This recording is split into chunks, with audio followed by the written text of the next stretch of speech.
자, 식수 없음이란 문제의 답은 이미 그들이 여기 오기 전부터 있었습니다.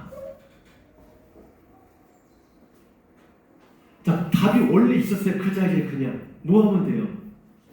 나무 갖다 던지면 달아지잖아요. 이스라엘이 거기 도착하기 전부터 이미 답이 있었습니다. 하나님은 그 답을 써서 지금 물을 달게 했습니다. 해결책이 밖에서 온 게 아닙니다. 거기 이미 있었고 이스라엘은 그것을 못 봤는데 하나님은 그걸 야, 그 나무 던지라고 했습니다.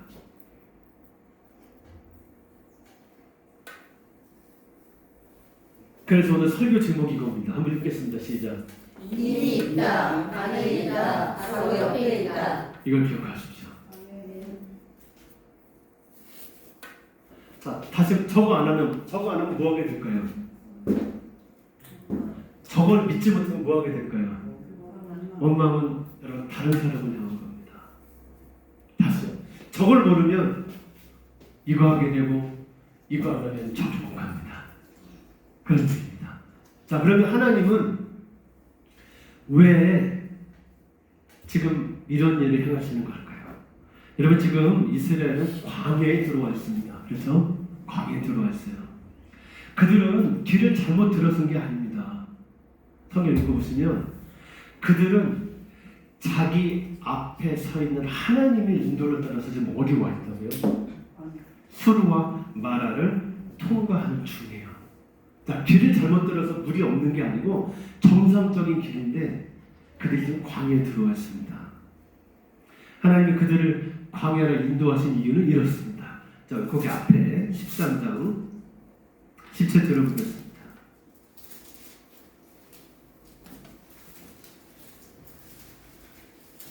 자, 길을 잘못 들어서 물이 없는 곳에 온 것 같아요. 그게 아니에요. 자, 13장 17절 읽겠습니다. 시작. 바로가 백성을 보낸 후에 블레셋 사람의 땅이 길은 가까울지라도 하나님이 그들을 그 길로 인도하지 자, 아니하셨습니다. 가까운 길이 있어요. 가나안을 가는 가까운 길이 있는데 누구의 땅이라고요? 블레셋 사람의 땅의 길이에요. 근데 하나님이 글로 안 하고 다른 길로 인도하는데 그 다른 길이 어디냐? 광야라고요. 그러면 왜 하나님이 그 가까운 길을 놔두고 일로 돌리느냐? 돌리면 당장 뭐가 없어요? 마실 물이 없다니까요. 그걸 하나님이 왜 보냈느냐? 자, 읽겠습니다. 이는 시작. 이는 하나님이 말씀하시기를 이 백성이 전쟁을 하게 되면 마음을 돌이켜 애굽으로 돌아갈까 하셨습니다. 자, 절 보겠습니다. 하나님이 자, 여러분 여기를 통과하게 하시는 이유가 있습니다. 이스라엘이 뭐 할까 봐요? 애굽으로 돌아갈까 봐요. 여러분, 애굽으로 돌아간다는 말은 자, 돌아가면 여기 신분이 뭘로 바뀌어요? 계속 노예를 삽니다. 하나님은 이스라엘이 노예의 신분으로 돌아가는 걸 막으시기 위해 광야를 골랐습니다. 자, 노예의 속성을 고치기 위해서 하나님은 그들을 광야로 인도했습니다. 여러분, 이스라엘은 이제 뭐가 아닙니까? 노예가 아닙니다. 그들은 자유인입니다. 그런데 이스라엘은 아직 그것을 실감하지 못합니다. 여전히 그들에겐 노예의 속성이 있습니다. 노예의 속성이 있어요. 출애굽의 목표는 여러분 어디라고요? 가나안입니다. 가나안의 목표, 가나안에 가는 도착의 목표는 뭐냐? 여기 가는 게 끝이 아니에요. 가나안 도착의 목표는 나라 세우기입니다. 땅에 가는 게 끝이 아니고 나라를 세워야 합니다. 새로운 가치 체계로 운영되는 나라를 세워야 돼요. 자, 여기 애굽 쪽에 가치가 있어요. 그 가치와는 전혀 다른 하나님 나라의 가치를 가진 나라 세우기를 해야 돼요. 그 일의 시작이 뭐라고요? 출애굽이에요. 그래서 여러분 예수 믿고 구원 받으셨으면 목표가 천국 가는 게 아니에요. 그냥 교리적으로 그렇지만 나라 세우셔야 합니다. 죽을 때까지 잘 견디다가 천국에 혼자 뿅 가는 게 아니에요. 나라를 세우셔야 해요.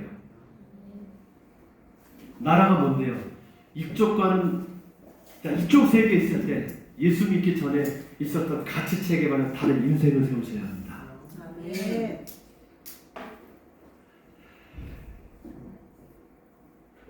일을 하려고 하나님이 그들을 꺼낸 겁니다. 여러분 그들이 여기서 나올 때 이렇게 자 나는 여기서 삶을 끝장내겠어 하고 나올 때 이 의미 있는 시작은 모세의 꼬드김에 넘어가서 일어난 일이 아니에요. 여러분 여기 나올 때 자기들이 나왔습니다. 아시겠어요? 물론 하나님이 와서 430년 만에 와서 모세를 보내서 이렇게 나오라고 하긴 해요. 그런데 모세의 꼬드김에 넘어간 일이 아니라 그들이 동의한 일이었습니다. 아 맞다. 나 더는 이렇게 안 살겠다. 노예로. 자 출애굽기 3장을 한번 보겠습니다. 우리 앞에 보면 출애굽기 3장 7절부터 볼게요. 자 하나님이 자 모세를 불러요. 이스라엘 이집트에서 노예 생활을 430년 됐을 때 여러분 노예 생활은 고통이잖아요. 자 여러분 읽겠어요. 시작. 여호와께서 이르시되 내가 내 입에 있는 내 백성의 고통을 분명히 보고 그들이 그들의 감독자로 말미암아 부르짖음을 듣고 그 근심을 알고. 자, 하나님이 이걸 봐요. 아, 내 백성이 노예 생활을 너무 괴롭구나. 그래서 하나님이 이제 작정을 해요. 읽겠습니다. 시작. 내가 내려가서 그들을 애굽의 손에서 건져내고 그들을 그 땅에서 인도하여 아름답고 광대한 땅 젖과 꿀이 흐르는 땅 곧 가나안 족속, 헷 족속, 아모리 족속, 브리스 족속, 히브리 족속, 여부스 족속의 지방에 들어가라 하라. 하나님 이게 작정이에요. 그래서 이 작정이 구체화된 게 바로 누구를 부르는 거예요? 모세를 부르는 거예요. 내가 가서 건져야 되겠다. 내 백성 얼로 이 뒤에서 가나안에 오게 되겠다. 그 작정이 구체화된 게 바로 모세를 부르는 사건이에요. 그래서 모세를 부릅니다. 자, 9절 시작. 이제가 이스라엘 자손의 부르짖음을 내게 하라고 애굽 사람이 그들을 괴롭히는 학대도 내가 보았으니 계속요. 10절까지. 이제 내가 너를 바로에게 보내어 너에게 내 백성 이스라엘 자손을 애굽에서 인도하여 내게 하리라. 이렇게 된 거예요. 그래갖고 모세가 약간 뭐 뺀질거리시다 가죠. 그래 갔더니 이럽니다. 4장 18절. 4장 18절이 아니고 28절로 가겠습니다. 자 모세가 자 이집트로 돌아갑니다. 지금 모세가 망명생활 중이잖아요. 돌아가서 자 모세가 이렇게 얘기해요. 28절입니다. 먼저 자기 형부터 만납니다. 시작. 모세가 여호와께서 자기에게 분부하여 보내신 모든 말씀과 여호와께서 자기에게 명령하신 모든 이적을 아론에게 알리라. 자 여러분 모세에게 명하신 말씀이 뭘까요? 내가 너희를 인도해서 어디에 하겠다. 이걸 전하기 전에요. 자 그랬더니 아론이 자기 혼자 듣는 게 아니고 자손을 모읍니다. 29절 시작. 모세와 아론이 가서 이스라엘 자손의 모든 장로를 모으고 자 지도자급을 모아요. 그리고 또 그 다음에 30절. 아론이 여호와께서 모세에게 주신 모든 말씀을 전하고. 자 모든 말씀 뭔데요? 내가 너희들의 고통을 들었다. 내가 너희들을 인도해서 어디에 이르게 하겠다. 가나안에 이르게 이 말씀을 전하고 자 이 말씀을 확증하라고 앞에서 뭐까지 야 이거 사실이야 그러면서 쇼를 한번 했다는 거예요. 이적을 보여줘요. 확증이죠. 그러면서 그 백성 앞에서 이적을 행해요. 그랬더니 31절 읽겠습니다. 시작. 백성이 믿으며 여호와께서 이스라엘 자손을 찾으시고 그들의 고난을 살피셨다 함을 듣고 머리 숙여 덤배하였더라. 백성이 믿었습니다. 그래서 여러분 출애굽은 자 보세요. 자 정리할게요. 자 출애굽은 하나님의 의지였습니다. 내 백성을 내가 더 이상 고통 속에 두지 않겠다. 더는 노예로 살지 않겠다. 이는 하나님의 결단이 모세를 불렀습니다. 모세를 백성에게 보냈고 모세가 백성에게 얘기하자 백성들이 뭐 했을까요? 동의합니다. 맞아요. 나 지긋지긋해요. 그래서 동의한 상태에서 나온 겁니다. 그래서 여러분 출애굽은 자 일단 어린 양의 피로 하나님이 일하신 거고요. 그런데 이스라엘 백성들에게 자신들의 선택이었습니다. 난 더 이상 뭘로 살지 않겠다는 선택이요. 노예로 살지 않겠다는 선택입니다. 그런데 그들은 자, 그런 그들이 나왔는데 바로 하나님이 자, 인도를 지금 광야를 하자마자 그들은 자기들의 선택이 옳았는지를 의심합니다. 잘못 나온 거 아니야? 바로 홍해 끝나고 바로 광야인데 바로 장애물이 나오니까 내가 선택 제대로 했나 의심하기 시작해요. 그게 뭘까요? 노예근성이에요. 그들은 자기들의 선택이 옳았는지 의심합니다. 자, 욕망 충족이 되지 않자 내가 잘못된 선택한 거 아니야? 괜히 나왔나? 불안해져요. 그러자 그 불안은 뭘로 연결됐을까요? 모세를 향한 원망으로 이어집니다. 괜히 나오더라고. 괜히 나오더라고. 그들은 자신들의 모세 지도자 모세를 희생양으로 삼아서 불안을 잠재우려 해요. 여러분, 노예 속성은 뭐냐? 노예 속성은 주도적인 삶을 살지 못하는 거예요. 내가 선택하고 내가 한 선택에 책임을 지고 내가 옳다고 여기는 방향으로 가는 걸 못하는 거예요. 다시 표현할게요. 환경이 지배받는 거예요. 왜 그렇게 계세요? 오늘 날씨가 덥잖아요. 아니 왜 그렇게 그러고 계세요? 뭐가 어떻잖아요. 여러분, 노예 근성은 장애물을 만나면 돌파할 길을 찾기보다 바로 주저앉는 거예요. 노예 근성은 하나님을 신뢰하지 못하기에 자기 선택을 확신하고 존중하지 않는 거예요. 자, 여러분, 가나안 가는 게 누가 선택했어요? 하나님이 얘기했고 내가 선택한 거거든요. 근데 중간에 뭐가 나왔어요? 그러면 돌파하면 되는 건데 여기 딱 만나자마자 바로 들어간다니까. 내가 잘못한 거 아니야? 노예 속성은 장애물을 만났을 때 생기는 자기 확신 부족을 그 불안해하고 하는데 타인을 원망하는 것으로 해결하려는 본능입니다. 그 노예 근성이라고 해요. 자기 확신 부족이 뭘 만든다고요? 불안을 만드는데 그걸 타인을 원망으로 바꾸는 거예요. 하나님이 이스라엘의 이 노예 근성을 다루게 하십니다. 그들을 진정한 자유인으로 단련하게 하세요.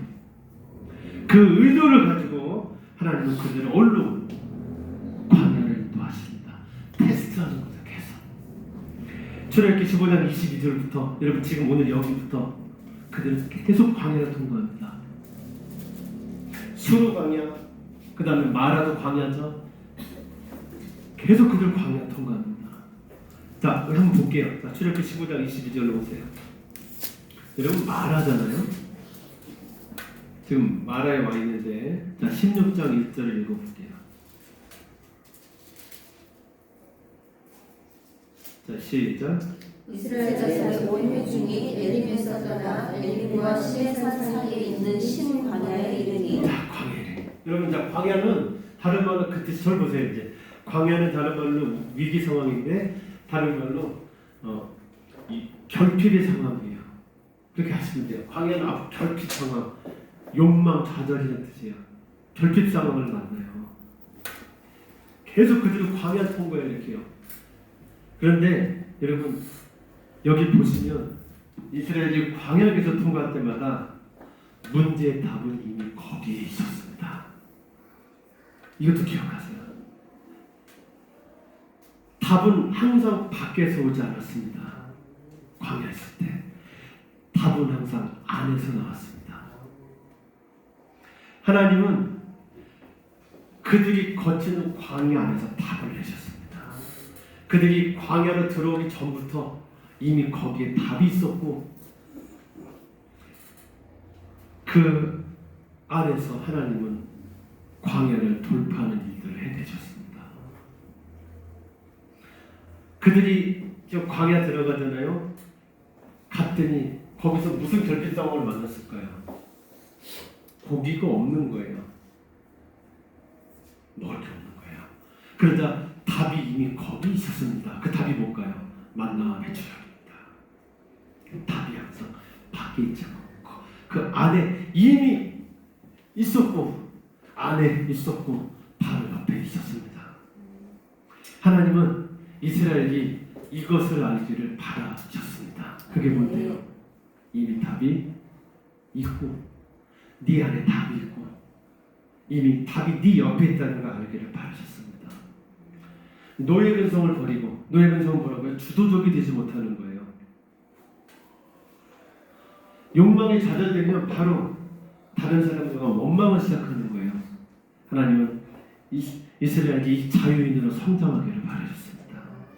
하나님은 이렇게 자라는 자유인들을 가지고 인간 구원을 위해 헌신하는 민족을 만들기를 바라셨고 지금 그것을 하고 계셨던 겁니다. 노예 얼굴, 노예 표정이를 내가 좀 잘하고 있는 건가? 자, 여러분 정리할게요. 기독교식으로 제가 인생을 정리할게요. 인생은 가나안으로 가는 여행입니다. 가나안을 향해 가는 시간 여행이고 공간 여행이에요. 신앙은 노예로 살던 내가 자유인으로 성장하고 완성돼 가는 과정이에요. 이걸 기독교 신앙이라고 합니다. 여러분 노예는 자 뭐의 상징일까요? 죄인의 상징입니다. 자 자유인은 뭐의 상징일까요? 의인의 상징입니다. 여러분 노예는 어떤 사람이냐? 죄인은 어떤 사람이냐? 환경에 끌려다니는 사람입니다. 자기 욕망에 지배받는 사람이고 중독 증상을 가진 사람입니다. 좀 설명하겠습니다. 여러분 우리에게 욕망이라는 게 있어요. 사실 욕망이 그냥 내 몸이에요. 우리 욕망이 있는데 여러분 욕망이 좌절되잖아요. 욕망이 좌절되면 우리는 거기서 생기는 좌절감을 해소하기 위해서 어떤 행동을 합니다. 해볼게요. 제가 배우자의 관계에서 자 무슨 욕망이 있을까요? 여러분 관계에서는 무슨 욕망이 최고일까요? 여러분 관계에서 여러분 무슨 욕망이 충족되길 원하실 것 같으세요? 인정 욕구예요. 상대가 나 인정 안 하면 아무것도 안 돼. 그래서 여러분 관계라는 거는 그냥 인정 욕구예요. 해볼게요. 자, 제가 결혼을 했습니다. 다시 말하면 결혼이란 사건은 인정 욕구를 해결하는 인생의 한 과정이에요. 우리 인정 욕구가 있으니까 결혼 딱 했는데 여러분 이 인간이 결혼 하나부터 집에 늦게 들어오네. 자 겉으로 보면 그냥 집에 늦게 들어오는 거고 뭐 술 좋아하는 건데 여러분 핵심으로 들어가면 내 뭐가 안 채워지는 걸까요? 내 인정 욕구가 안 채워지는 거예요. 인정 욕구 계속 뭐 될까요? 좌절되는 거예요. 자, 좌절되면 우리는 그걸 해소하기 위한 어떤 노력이 막 들어간다고요. 자, 여러분 어떻게 해소할까요? 건강하게 풀어보겠습니다. 빨래를 합니다. 방망이 뚫을 때. 좀 건전해요, 이런 거.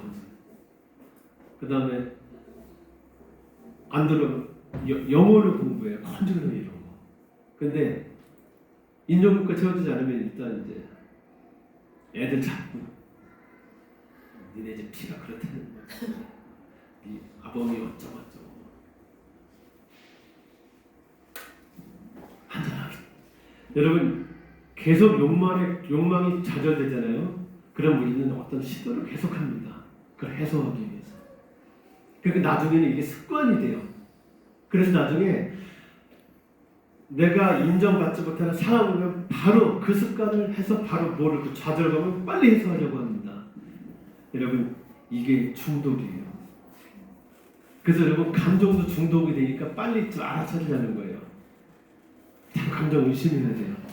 자, 나중에는 그 행동 때문에 삶이 무너집니다. 우리 그런 얘기 있죠. 처음엔 내가 술을 먹었는데 나중에 술이 나를 먹어버려요. 그 습관이 나를 먹습니다. 그게 한 얘기입니다. 여러분 노예는 이렇게 사는 사람입니다. 자, 욕망이 좌절되면 그 욕망의 좌절감을 해소하기 위해서 어떤 행동을 하고 주로 그 행동이 파괴적인 행동이죠. 그 행동을 반복해서 결국 그 행동 때문에 무너지는 삶을 사는 사람. 끊임없이 그 사람의 특징은 뭘까요? 계속 엉망이죠. 내가 그때 엄마가 공부 안 가르쳐서 이렇게 됐다고. 물론 시작은 그렇게 했겠죠. 더 깊이 들어가면 그때 뭐 어떻게 돼요?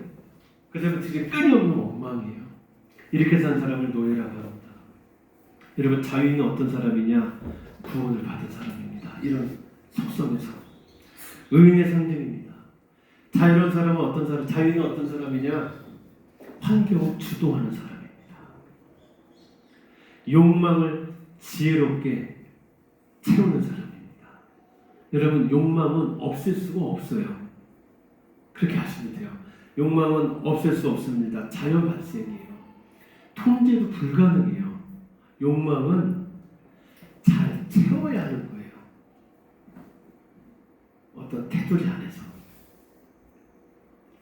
욕망은, 눌린 욕망은 반드시 문제를 일으킵니다. 자유인은 어떤 사람이냐?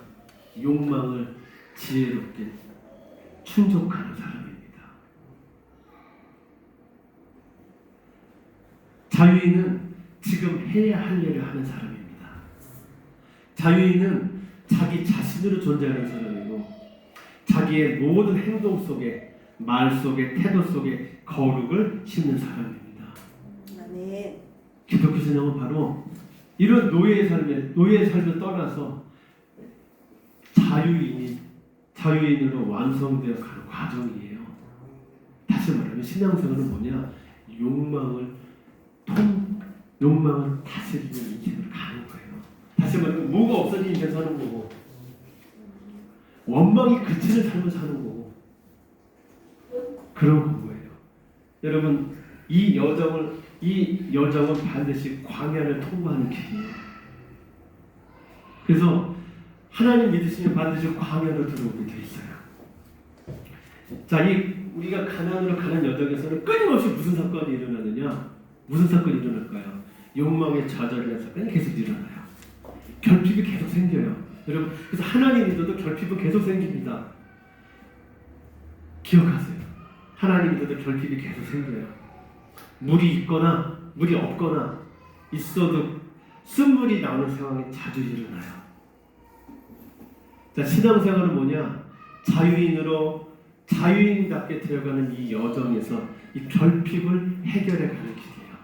욕망을 찾아도 어떻게 다룰 거냐? 그걸 해결하는 길이에요. 여러분, 우리는 결핍이면 제일 먼저 뭘로 반응할까요? 바로 원망으로 반응해요. 원망은 여러분 자연스러운 반응이에요.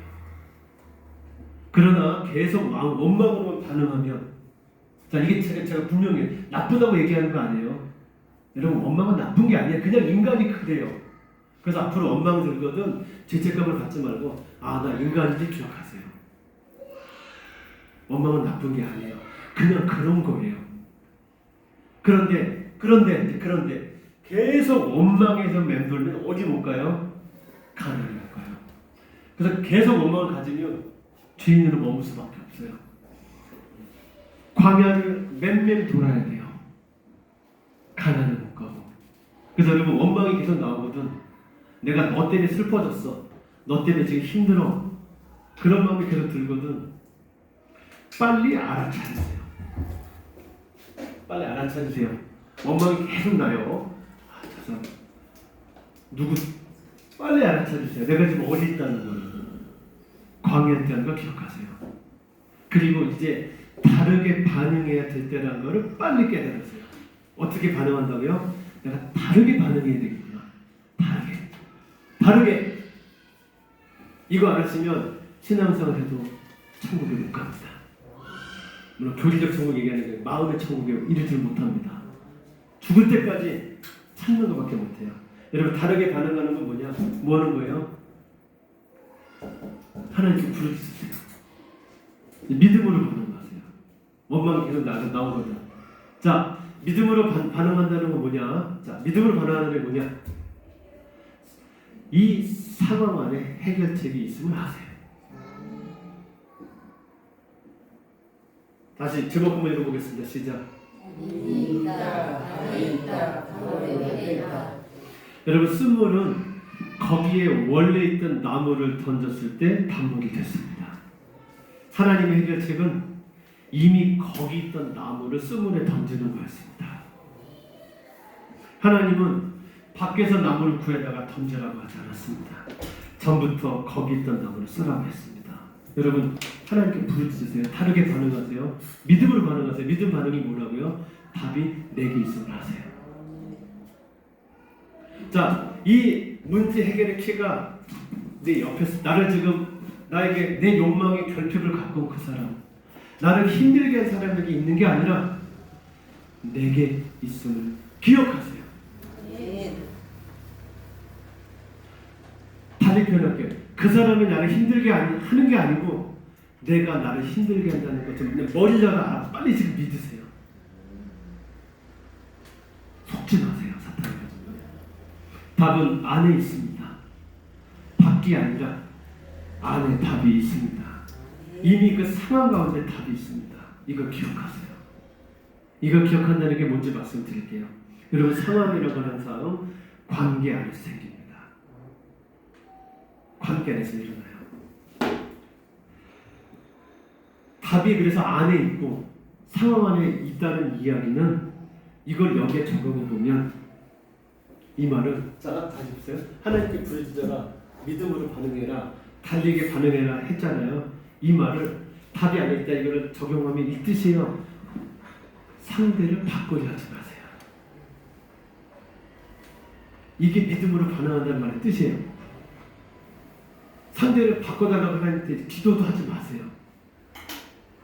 상대를 바꾸려 하지 마세요. 상대를 바꾸려는 시도는 헛됩니다. 그렇게 하면 시간만 가고 나만 사막이 돼요. 상대를 바꾸려고 하시면 내가 사막이 되어버려요. 황폐해집니다. 우리는 상대를 바꿀 수 없습니다. 기억하세요. 진리입니다. 다시 얘기할게요. 우리는 그 누구도 바꾸지 못합니다. 진리 중에 진리입니다. 누를 수 있어요. 돈으로 통제하고 그래서 적당히 내가 힘으로 누를 수 있는데 우리는 본질적으로 상대를 바꿀 수가 없습니다.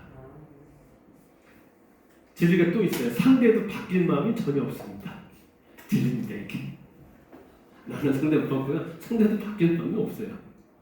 이거 빨리 기억하세요. 우리가 할 일은 그럼 뭐냐면요. 자, 상대는 계속 그럴 거니까 나는 그러면 어떻게 해야 될지 찾는 거예요. 이게 믿음으로, 이게 믿음이라는 뜻이에요. 다시 얘기할게요. 상대 바뀔 마음 없습니다. 상대 바뀌지 않아요. 그 사람은 계속 그럴 거예요. 그러니까 나는 그럼 어떻게 해야 될지 찾는 거예요. 제가 여러분 지금 밖에 가면 길고양이들 있어요. 걔네는 절 보고 뭐라고 얘기할까요? 야, 그래요. 제가 그렇게 해요. 야, 좀 멍멍이라고 해봐. 그 고양이가 저한테 뭐라고, 제가 그러면서 나쁘게 질러요. 그 고양이 뭐라고 해요? 야옹 그래요. 이게 좀 야옹이라고 해보라고, 아니 멍멍이라고 해보라고. 야옹 물어 갈 겁니다. 여러분, 자 어떻게 할까요? 걔는 계속 그럴 거고 제가 너무 화가 나요. 여러분, 제가 할 수 있는 방법은 뭘까요?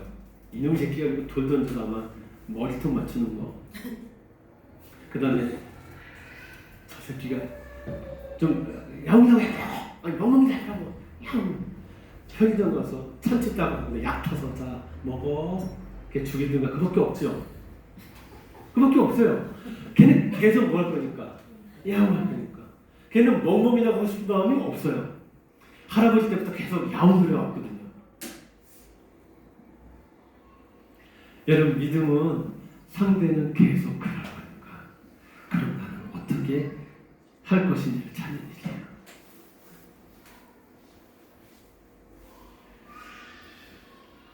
내가 지금 뭘 해야 될지를 찾으세요.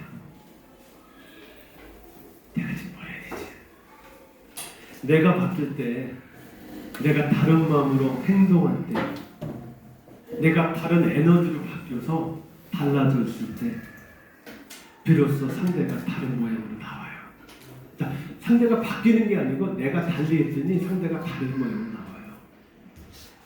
내가 바뀌어야 한다는 걸 확신하세요. 그게 저거예요. 믿음으로 반응하는 거예요. 답이 내 안에 있다는 거고 답이 거기 이미 전부터 있었다는 말의 뜻입니다. 내가 바뀌어야 한다는 걸 확신하세요. 내가 달라지는 게 답입니다. 이게 믿음으로 반응한다는 말의 뜻이에요. 여러분 이거 하려니까 어떠세요? 자, 상대는 바뀔 마음도 없고 내가 바꾸기가 없으니까 내가 바뀌어야지. 이걸 믿음으로 반응한다고 하는데 여러분 믿음으로 반응하니까 어떠세요? 어렵잖아요. 여러분 어떻게 이 확신을 가질 수 있을까요? 내가 바뀔 때 비로소 모든 게 바뀌. 답이 내 안에 있다는 이 확신을 어떻게 가질까요? 이 여정이 하나님과 함께하는 여정을 믿는 거예요. 그러면 비로소 그때 믿음으로 반응할 수 있어요. 나는 하나님의 백성입니다. 나는 혼자 걷고 있지 않습니다. 나는 지금 혼자 가나안으로 가는 게 아니에요. 하나님이 내 앞에 가고 계시고 나는 그분들을 따라가고 있는 거예요. 지금 내가 만나는 모든 상황 속에 자 욕망의 좌절이잖아요. 여기 들어서 계속 욕망이 좌절돼요. 그 상황 속엔 나를 가나안으로 인도하시는 하나님의 섭리가 들어있습니다. 지금 나를 힘들게 하는 그 상황 속엔 하나님의 섭리가 들어있어요. 여러분 이 사실을 확신하세요. 이 사실을 확신하면 눈이 열립니다. 비로소 샘 옆에 있던 나무가 보여요. 그게 해결책이구나. 그게 믿어서요. 하나님이 나를 가나안으로 앞서 인도하시는구나 확신이 없으면 광야 들어가면 바로 뭐하게 돼 있습니까? 원망하게 돼 있어요. 잘못 나왔나? 그때 거기 있을까 그랬나? 그러나 하나님이 내 앞서 가시고 그분의 섭리 안에 내가 있다는 걸 믿을 때 비로소 샘 옆에 나무가 보입니다. 해결책을 발견해요. 전부터 있던 내가 이게 갖고 있던 그 나무를 던지면 쓴물이 단물이 된답니다. 성도 여러분, 우린 지금 내 앞에 가시는 하나님과 함께 가나안을 향해 걷고 있습니다. 반드시 어디를 통과할까요? 광야를 통과. 다시 광야 다른 말로 욕망이 좌절되는 상황이요. 결핍 상황이 계속 느껴질 거예요. 여러분 결핍이 느껴질 때마다 결핍이 계속 느껴질 때마다 원망이 일어날 때마다 내가 얼마나 노예 근성에서 벗어나는지를 테스트하는 기회가 왔다는 걸 기억하세요. 자, 원망이 일어날 때마다 이거를 힘들어하지 말고 드디어 내가 얼마나 노예 근성에서 자유로운지 테스트하는 시간이 왔다는 걸 기억하세요. 여러분 이 테스트를 해보시면 내 실력이 어느 정도인지 알 수 있어요. 내가 유독 그 말에 유독 반응하는구나. 내가 유독 그 사람의 그런 행동에 굉장히 민감해지는구나. 내가 평화를 잃는구나. 내 삶이 무너지는구나. 그게 드러나요. 다 아는 것 같은데 내가 다 모르는구나. 그게 드러나요. 그거를 찾아내세요. 원망 상황에서. 자, 상대가 저렇다는 걸 보는 게 아니고 내가 유독 요 말에 약하구나. 제가 아는 어떤 사람은 무식이란 말만 들으면 그렇게 빠끈한 사람이 있었어요. 다 괜찮은데 좀 그것도 몰라 그러면요. 나 모르는데 우리 보통 그러잖아요. 그 사람은요 불가차를 해요. 내가 무식하다고 아무도 안 그랬거든요. 여러분 나한테 그런 게 있어요. 그게 뭔지를 찾아내세요. 그리고 그걸 계속 연습하세요. 사랑하는 몸을 익히세요. 하나님이 이렇게 우리를 가나안으로 인도하고 계십니다. 성도 여러분, 결핍을 만났습니까? 결핍을 만났습니까? 지금 원망이 시작됐습니까? 자, 나쁘게 보지 말고 뭐가 왔다. 테스트가 왔다 기억하세요. 내가 어느 부분이 부족한지를 하나님이 또 가르쳐 주신 상황에 두셨구나. 빨리 기억하세요. 당황해하거나 두려워하지 마세요. 그리고 저걸 기억하세요. 답이 이미 있습니다. 답은 내 안에 있고 바로 옆에 있습니다. 이미 내가 이 상황에 오기 전부터 답이 거기에 있다는 걸 기억하세요. 이 상황을 해결하는 답이 이미 내 안에 있음을 기억하세요. 내가 바뀔 때 이 상황이 해결될 수 있다는 걸 믿으세요. 상대를 바꾸려는 헛된 시도를 당장 멈추세요. 이렇게 계속 가나안을 향해 걸어가십시오. 때가 되면 여러분들은 노예 근성을 벗고 진정한 자유인이 되어서 하나님의 나라를 세워갈 것입니다. 사랑하는 성도 여러분, 우리 지금 가나안을 향해 가는 여행 중에 있습니다. 이미 답이 있고 안에 있고 내 옆에 있음을 기억하세요. 그래서 이 광야를 넉넉히 통과하는 하나님의 사람들이